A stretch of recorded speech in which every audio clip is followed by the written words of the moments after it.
இந்த வீடியோவில் விண்டோஸ் 11 வந்து எப்படி இன்ஸ்டால் பண்ணுறது தான் பார்க்குறோம். ஆல்ரெடி எப்படி விண்டோஸ் 11 வந்து டவுன்லோட் பண்ணுறது, பூட் பண்ணுறதுன்னு ஒரு வீடியோ போட்டிருக்கேன். அந்த வீடியோ செக் பண்ணிவிட்டு இந்த வீடியோ பாருங்கள். எடுத்தோடனே நம்மளுக்கு எல்லா ஓஎஸ்லேயும் வர மாதிரி தான் லாங்குவேஜ் கொடுத்துட்டு நெக்ஸ்ட்டு கொடுத்தோடனே இன்ஸ்டால் நவுன்னு வரும். இன்ஸ்டால் நவுன்னு நம்ம கிளிக் பண்ணுவோம். இப்போ வந்து நம்மளுக்கு செட்டப் ஸ்டார்ட் ஆகிடுச்சு. நம்மளுக்கு 8ல் எப்படி வந்ததோ 10ல் எப்படி வந்ததோ அதே தான் 11ல் வருது. இந்த இடத்துல பார்த்தீங்கன்னா ப்ராடக்ட் கீன்னு வருது. நீங்கள் ஒரிஜினல் ஓஎஸ் வச்சுருக்கிறீங்க, இல்லை உங்ககிட்ட ப்ராடக்ட் கீ இருக்குது அப்படின்றதுல ப்ராடக்ட் கீ கொடுக்கலாம். இல்லைனா ஐ டோன்ட் ஹேவ் ப்ராடக்ட் கீன்னு கொடுத்துடலாம். நம்மக்கிட்ட ப்ராடக்ட் கீ இல்லை, அதனால் ஐ டோன்ட் ஹேவ் ப்ராடக்ட் கீன்னு கொடுத்துட்றோம். இது கொடுத்தோன்னே நம்மளுக்கு அடுத்த ஸ்டெப் வரும். So I don't have product கீன்னு சொல்லிட்டு கொடுத்துருங்க. இதில் என்ன வெர்ஷன் எல்லா வெர்ஷனுமே காட்டும். Windows 11 home, education, Windows 11 pro அப்படின்னு சொல்லி எல்லா வெர்ஷனுமே காட்டும். இதில் நம்ம விண்டோஸ் 11 ப்ரோ போடுவோம். அதில் கொஞ்சம் ஃபீச்சர்ஸ் அதிகம்னு சொல்லலாம். அதனால் விண்டோஸ் 11 ப்ரோவை கொடுத்துட்டு இது எல்லாமே 64 பிட் ஓஎஸ் தான். ஓகேங்களா. 32 பிட்டுமே இருக்குது, பட் இப்போ மேக்ஸிமம் எல்லாமே 64 பிட்டு தான். ஓகேங்களா. கொடுத்துட்டு நெக்ஸ்ட்டு கொடுத்துருவோம். நெக்ஸ்ட்டு கொடுத்தோன்னே ஐ அக்செப்ட்னு கொடுப்போம். ஐ அக்செப்ட் கொடுத்துருவோம். கொடுத்துட்டு நெக்ஸ்ட்டு கொடுப்போம். ஐ அக்செப்ட் கொடுத்தேன். இதில் வந்து அப்கிரேடு, அதுக்கப்புறம் கஸ்டம்னு வரும். நம்ம மேக்ஸிமம் கஸ்டம் கொடுப்போம். ஏன்னா கஸ்டம் கொடுத்துட்டு நம்ம வேணுன்ற டைமில் நம்ம அப்கிரேட் பண்ணிக்கலாம். அதனால் கஸ்டம் கொடுத்துருங்க. கஸ்டம் கொடுத்தோடனே நீங்கள் என்ன ஹார்ட் டிஸ்கோ இல்லை என்ன எஸ்எஸ்டி வருதோ அது ஷோ ஆகும். இது வந்து புது சிஸ்டம்னால எஸ்எஸ்டி நம்ம இன்ஸ்டால் பண்ணியிருந்தோம். 500 GB எஸ்எஸ்டி, அந்த 500 GB எஸ்எஸ்டி ஷோ ஆகுது. இதை நம்ம நியூன்னு கொடுத்து ஜஸ்ட் ஃபார்மேட் பண்ணிட்டு இன்ஸ்டால் பண்ணாலே போதும். உங்களுக்கு நீங்கள் பழைய வச்சிருக்கீங்க அப்படின்னா இதெல்லாம் டெலிட் பண்ணுமோ அதெல்லாம் டெலிட் பண்ணிவிட்டு ஒரே பார்ட்டிஷன் ஆகிட்டு, இல்லை எத்தனை பார்ட்டிஷன் பிரிக்கணுமோ அத்தனை பார்ட்டிஷன் பிரிச்சுட்டு அதுக்கேற்ற மாதிரி நீங்கள் இன்ஸ்டால் பண்ணுங்கள். நான் வந்து இன்னும் இது வந்து புது எஸ்எஸ்டி தான், அதனால் ஜஸ்ட்டு நியூன்னு கொடுத்துட்டு எத்தனை ஜிபி தேவையோ அத்தனை ஜிபி கொடுத்துட்டு நெக்ஸ்ட்டு கொடுப்போம். ஓகேங்களா. நான் நெக்ஸ்ட்டு கொடுத்துட்டேன். நெக்ஸ்ட் கொடுத்தோன்னே ஓகேன்னு வரும். ஓகே கொடுப்போம். ஓகேன்னு கொடுத்தோம்னா நம்மளுக்கு சிஸ்டம் எம்பி தனியாக போயிடுச்சு, ரிசர்வ்டு தனியாக போயிடுச்சு. இப்போ பார்த்தீங்கன்னா ஓஎஸ்க்கான அந்த 400 ஜிபியும் தனியாக வந்துருச்சு. இதை ஃபார்மேட் பண்ண வேண்டியதான். ஃபார்மேட் பண்ணிட்டு நெக்ஸ்ட் கொடுக்க வேண்டியதான். ஓகேங்களா. அந்த தனியாக 3வது இருக்கிறத மட்டும் ஃபார்மேட் பண்ணுறோம். ஓகே, ஃபார்மேட்டில் ஓகே கொடுங்க.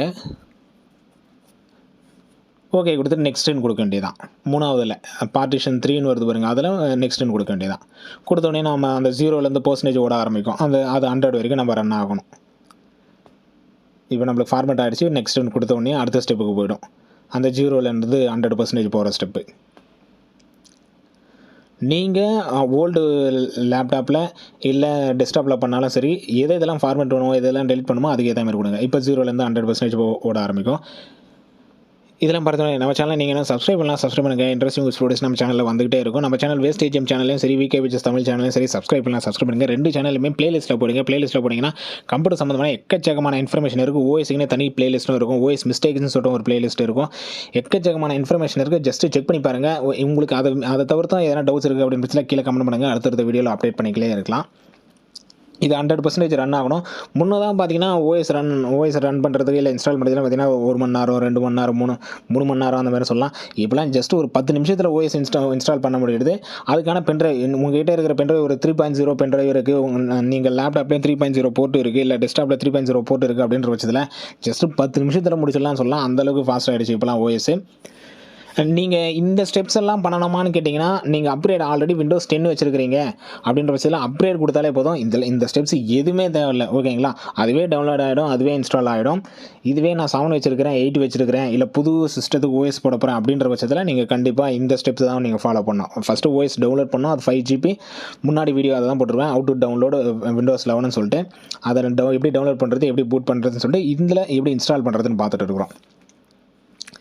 இப்போ பார்த்தீங்கன்னா நம்மளுக்கு ரீஸ்டார்ட் ஆகிடுச்சு. அந்த 100% முடிஞ்சு ரீஸ்டார்ட் ஆகுது சிஸ்டம். இதுலேயும் அடுத்தடுத்த ஸ்டெப்ஸ் இருக்குது. நிறைய வீடியோஸில் வந்து இதுக்கு அடுத்த ஸ்டெப்ஸ் வந்து சொல்லவே இல்லை. அது 100% இருந்துச்சுன்னா முடிஞ்சிச்சு அப்படின்னு சொல்லிட்டு போட்டிருந்தாங்க. இதுக்கு அடுத்தும் ஒரு சில ஸ்டெப்ஸ் இருக்குது. இந்த ஓஎஸில் பார்த்தீங்கன்னா நீங்கள் இன்டர்நெட் வந்து கண்டிப்பாக கனெக்ட் பண்ணியே ஆகணும். இந்த அஃபிஷியல் ஓஎஸில் மைக்ரோசாஃப்ட் அக்கௌண்ட் வந்து கண்டிப்பாக க்ரியேட் பண்ணணும். இந்த 2 ஸ்டெப்ஸ் வந்து இதில் கம்பல்சரி. இதில் ஸ்கிப் ஆப்ஷனே வரல அந்த 2 ஸ்டெப்பில் மட்டும். மற்றதெல்லாம் நீங்கள் ஸ்கிப் பண்ணிக்கிட்டு போயிட்டே இருக்கலாம். நீங்கள் அப்கிரேட் பண்ணுறதுக்கும் இதுக்கும் என்ன வித்தியாசம்னு கேட்டிங்கன்னா, அப்கிரேடில் வந்து உங்களுக்கு ஸ்டெப்ஸ் பெருசாக வராது. ஓகேங்களா. ஜஸ்ட்டு விண்டோஸ் 11 யூஸ் பண்ணிட்டு இருக்கீங்க, 22 வெர்ஷன் யூஸ் பண்ணுறீங்க அப்படின்னா நீங்கள் அப்டேட்டுன்னு கொடுத்தா போதும், அதுவே டவுன்லோட் ஆகிக்கும், அதுவே இன்ஸ்டால் ஆகிக்கும். கொஞ்சம் டைம் மட்டும் அதிகமாக எடுக்கும் டவுன்லோடிங் சொல்லிட்டு. ஆனால் நீங்கள் மற்ற ஒர்க்கு பண்ணிக்கிட்டே இருக்கலாம். இப்போ சிஸ்டத்தை ஆன் பண்ணிட்டீங்க, அப்டேட்டுன்னு கொடுத்துட்டு நீங்கள் மற்ற ஒர்க்கெல்லாம் பண்ணிக்கிட்டே இருக்கலாம். ஜஸ்ட்டு நீங்கள் அடுத்த தடவை ஆன் பண்ண சொல்லியோ இல்லை ஷட் டவுன் பண்ண சொல்லியோ அது அப்டேட் ஆனால் போதும், அது இன்ஸ்டால் ஆனால் போதும் அப்படின்னு கொடுத்துட்டிங்கன்னா அந்த டவுன்லோட் ஆகிற சமயத்தில் இல்லை இன்ஸ்டால் ஆகிற சமயத்தில் மட்டும் கொஞ்சம் டைம் அதிகமாக இருக்கும். ஷட் டவுன் ஆகிறதுக்கு ஒரு 1 மணி நேரம் 2 மணி நேரம் டைம் மாரி எடுக்கும். இல்லை ஆன் பண்ண சொல்ல ஒரு 1 மணி நேரம் 2 மணி நேரம் டைம் மாரி இருக்கும். மற்றபடி பெருசாக அஃபெக்ட் ஆகுது. நீங்கள் ஒர்க் பண்ண சொல்ல அஃபெக்ட் ஆகாது. இது பார்த்தீங்கன்னா நம்ம சிஸ்டத்தை ஃபஸ்ட்டு ஓஎஸ் போட்டு தான் நம்ம அடுத்த ஒர்க்கே நம்மளால் பண்ண முடியும். இதுதான் அதுக்கும் இதுக்கும் உள்ள வித்தியாசம்னு சொல்லலாம். அதில் ஸ்டெப்ஸே கிடையாது. எல்லா ஸ்டெப்ஸும் அதுவே ஆட்டோமேட்டிக்காக எல்லாமே முடிச்சிடும். இதில் ஸ்டெப்ஸ் அதிகம், ஆனால் சீக்கிரமாக ஓஎஸ் போட்டு முடிச்சிடலாம். இந்த ஸ்டெப்பில் நம்மளே பென்ட்ரைவில் பூட் பண்ணி இது இன்ஸ்டால் பண்ணுறது சீக்கிரமாக போட்டு முடிச்சிடலாம். அது வந்து ரொம்ப டைம் எடுக்கும்னு சொல்லலாம். இது வந்து டைம் கொஞ்சம் கம்மியாக எடுக்கும்னு சொல்லலாம். இது ஒரு பெரிய வித்தியாசமாக சொல்லலாம். அதில் வந்து நீங்கள் ஆல்ரெடி 10 யூஸ் பண்ணுறீங்கன்னா ஜஸ்ட் அப்டேட் கொடுத்துடலாம். இதில் வந்து நீங்கள் 7, 8 யூஸ் பண்ணுறீங்க, இல்லை நான் அடுத்தடுத்து ஓஎஸ் யூஸ் பண்ணணும் அப்படின்ற பட்சத்தில் நம்ம இந்த மாதிரி பூட் பண்ணலாம். நம்மளுக்கு லாங்குவேஜ் கேட்குது. லாங்குவேஜில் யுனைடெட் ஸ்டேட்ஸ் கொடுத்துருங்க. யுனைடெட் ஸ்டேட்ஸ் கொடுத்துட்டு நெக்ஸ்ட் கொடுத்துருங்க. இதுக்கு அடுத்து பார்த்தீங்கன்னா கீபோர்ட் லேஅவுட்லேயும் யூஎஸ்னு இருக்குது. யூஎஸ் கொடுத்துட்டு நெக்ஸ்ட் கொடுத்துருங்க.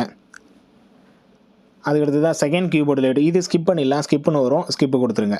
எந்தெந்த இடத்துலாம் ஸ்கிப் வருதோ அந்த இடத்துல ஸ்கிப் கொடுத்துருங்க. இப்போ வந்து நெட்டை கனெக்ட் பண்ண சொல்லி வருது. இதில் ஸ்கிப் ஆப்ஷனே வரல. அதனால் நம்ம எப்படி தானே நெட்டு கனெக்ட் பண்ணி தான் ஆகணும். நான் வந்து சிபியூவில் தான் இன்ஸ்டால் பண்ணுறேன். சிபியூ இன்ஸ்டால் பண்ணுறதுனால இதில் ஒய்ஃபைலாம் இல்லை, மதர் போர்டில் ஒய்ஃபைலாம் இல்லை. அதனால் டாங்கல் கனெக்ட் பண்ணிட்டேன். டாங்கல் கனெக்ட் பண்ணி திரும்ப ரீஸ்டார்ட் பண்ணிட்டேன். ரீஸ்டார்ட் பண்ணோடனே அதே ஸ்டெப்பில் வந்து நிற்குது.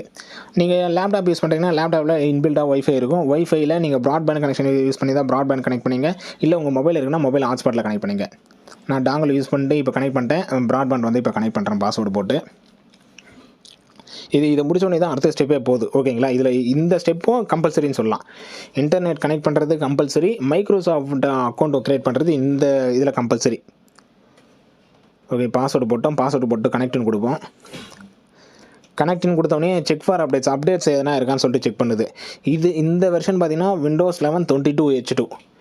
Windows 10ல் 21H1 வரும். அப்புறம் 22H2ன்னு வரும். இது Windows 11ல் பார்த்தீங்கன்னா இப்போ நம்ம இன்ஸ்டால் பண்ணுற வெர்ஷன் வந்து 22H2. Windows 11 22H2. Okay, connect கொடுத்துருவோம். செக் ஃபார் அப்டேட்ஸ்னு வரும். இப்போ அப்டேட் எதனா இருந்தால் செக் பண்ணுது. கிட்டத்தட்ட நம்ம மொபைல் ஓஎஸ் வருதில்ல, அந்த மாதிரி வந்துருச்சு. மொபைலையும் இதே மாதிரி தான் வரும். நம்மளுக்கு ஒய்ஃபை எதனா இருக்கான்னு கேட்கும். அதுக்கப்புறம் ஜிமெயில் அக்கௌண்ட்டை க்ரியேட் பண்ண சொல்லுவோம். அதே சேம் கான்செப்ட் மாரி வந்துருச்சு இதில். பட் 10ல் நம்மளுக்கு இந்த ஸ்டெப்ஸ் இல்லை. 10 இல்லை 8ல் இந்த மாதிரி ஸ்டெப்ஸ் வராது நம்மளுக்கு. நம்ம ஸ்கிப் பண்ணிக்கலாம். இன்டர்நெட் வந்தாலும் நம்ம ஸ்கிப் பண்ணிக்கலாம்.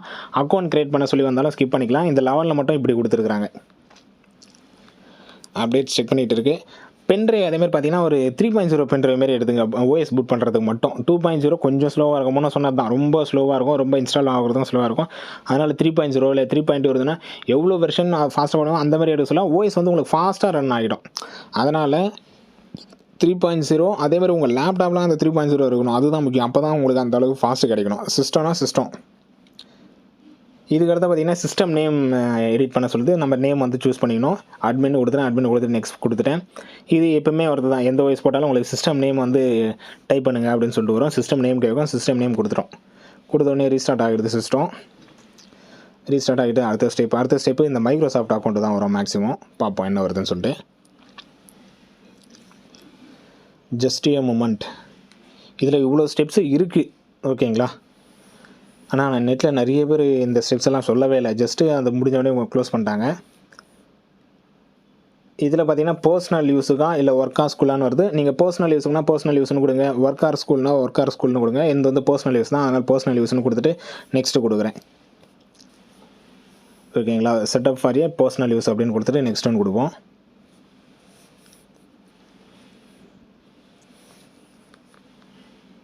இதுக்கு அடுத்த ஸ்டெப்ஸில் பார்த்தீங்கன்னா உங்களுக்கு என்னென்ன ஸ்டெப்ஸ்லாம் தேவைப்படுதோ இதுக்கு அடுத்தது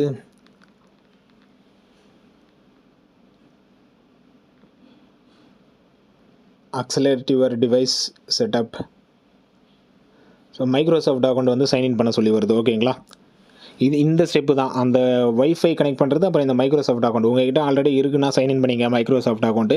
இல்லைனா நீங்கள் புதுசாக க்ரியேட் பண்ணுற மாதிரி இருக்கும். க்ரியேட் பண்ணுங்கள். கண்டிப்பாக இந்த வாய்ஸ் வந்து நீங்கள் க்ரியேட் பண்ணி தான் போடுற மாதிரி. இந்த 2 ஸ்டெப்பை வந்து உங்களால் அவாய்ட் பண்ணவே முடியாது.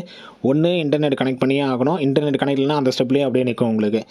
அதுக்கடுத்த ஸ்டெப்னு பார்த்தீங்கன்னா இந்த மைக்ரோசாஃப்ட் அக்கௌண்ட். இது 2 ஸ்டெப்பையும் நீங்கள் முடிச்சா மட்டும் தான் அடுத்த ஸ்டெப்பு உங்களால் போகவே முடியும். நான் என்கிட்ட ஆல்ரெடி மைக்ரோசாஃப்ட் அக்கௌண்ட் இருக்குது. அதை சைன்இன் பண்ணிட்டேன். சைன்இன் பண்ணி இப்போ பாஸ்வேர்டு வருது. பாஸ்வேர்டில் எல்லாமே நான் ஆல்ரெடி என்கிட்டயே மைக்ரோசாஃப்ட் அக்கௌண்ட் இருக்கிறதுனால அந்த அக்கௌண்ட் அப்படியே நான் சைன்இன் பண்ணிட்டேன். இந்த 2 ஸ்டெப்ஸ் வந்து மஸ்ட்டுன்னு சொல்லலாம். இந்த 2 ஸ்டெப் இல்லாமல் இருந்திருக்கலாம். இல்லாமல் இருந்தால் அப்படியே அடுத்தடுத்த ஸ்டெப்பு போயிட்டே இருக்கலாம். இந்த 2 ஸ்டெப் வந்து கண்டிப்பாக பண்ண வேணும். இந்த ஓஎஸ் ஃபைலில் நம்ம மைக்ரோசாஃப்ட் ஓஎஸ் ஃபைலில் கண்டிப்பாக இந்த 2 ஸ்டெப்பு முடிக்கணும். அடுத்த ஸ்டெப் வருது நம்மளுக்கு. கிரியேட் பின்னும் இதில் கொடுக்கணும். அதாவது இது வந்து இன்டர்நெட் அக்கௌண்ட் மாரி, மைக்ரோசாஃப்ட் அக்கௌண்ட் மாரி தான் நம்மளுக்கு அந்த ஆன் பண்ணுவோம்ல, ஆன் பண்ணோடனே நம்மளுக்கு லாகின் பண்ணுறதும் லாக் ஆஃப் பண்ணுறதும் இதில் மைக்ரோசாஃப்ட் அக்கௌண்ட் தான் லாகின் ஆகும், லாக் அவுட் ஆகுமே. அதனால் அதுக்கான பின்னு கிரியேட் பண்ண சொல்லுது. பின்னு வந்து கிரியேட் பண்ணிடணும். இதில் இந்த ஸ்டெப்பையும் நம்ம ஸ்கிப் பண்ண முடியாது. மைக்ரோசாஃப்ட் அக்கௌண்ட்டு, அதுக்கான பின்னு. இந்த மைக்ரோசாஃப்ட் அக்கௌண்ட் வந்து நம்ம லோக்கல் அக்கௌண்ட்டாக மாற்றிக்கலாம். இதில் டவுட்ஸ் இருக்குங்க, கீழே கமெண்ட் பண்ணுங்கள், அடுத்த வீடியோவை போட்டுக்கலாம். ஃபஸ்ட்டு ஓஎஸ் இன்ஸ்டால் பண்ண சொல்ல மட்டும் நம்ம மைக்ரோசாஃப்ட் அக்கௌண்ட்டை கொடுக்குறோம். இதை கொடுத்து முடிச்சோடனே எந்த நேரமும் மைக்ரோசாஃப்ட் அக்கௌண்ட்டே அதுக்கப்புறம் பின்னு போட்டு தான் ஆன் பண்ணணுமா அப்படின்னு கேட்டிங்கன்னா, இதை நம்ம லோக்கல் அக்கௌண்ட்டாக மாற்றிட்டா அப்புறம் பிரச்சனையே இல்லை. நீங்கள் பின்னு போடலாம், இல்லை பின்னு போடாமல் நார்மல் லோக்கல் அக்கௌண்ட் மாதிரியே யூஸ் பண்ணிக்கலாம். ஸோ பின்னும் நான் கொடுத்துட்டேன். அடுத்த ஸ்டெப்பு லோட் ஆகிட்டு இருக்குது. இதில் பார்த்திங்கன்னா நார்மலாக நம்மளுக்கு வர செட்டிங்ஸ் மாதிரி வரும். லொக்கேஷனு, உங்களுக்கு எது இதெல்லாம் தேவையோ அதெல்லாம் ஆன் பண்ணிங்க, தேவையில்லை அதெல்லாம் ஆஃப் பண்ணிங்க. லொக்கேஷன் வருது, டயக்னோஸ்டிக் டேட்டா அப்படின்னு சொல்லிட்டு எது இதெல்லாம் உங்களுக்கு தேவைப்படுதோ அதெல்லாம் ஆன் பண்ணிங்க, மற்றதெல்லாம் ஆஃப் பண்ணிங்க. இந்த ஸ்டெப்ஸ்லாம் நம்ம உள்ளே போய் சேஞ்ச் பண்ணிக்கலாம். ஓகேங்களா? உள்ளே போய் நம்மளை எல்லாம் சேஞ்ச் பண்ணிக்க முடியும். ஸோ கொடுத்துட்டு நெக்ஸ்ட்டு கொடுத்துருங்க. ப்ரைவசி செட்டிங்ஸில் எது இதெல்லாம் ஆன் பண்ணுமோ அதெல்லாம் ஆன் பண்ணிட்டு, மற்ற இதெல்லாம் தேவையில்லாதெல்லாம் ஆஃப் பண்ணிட்டு நெக்ஸ்ட்டு கொடுத்துருங்க.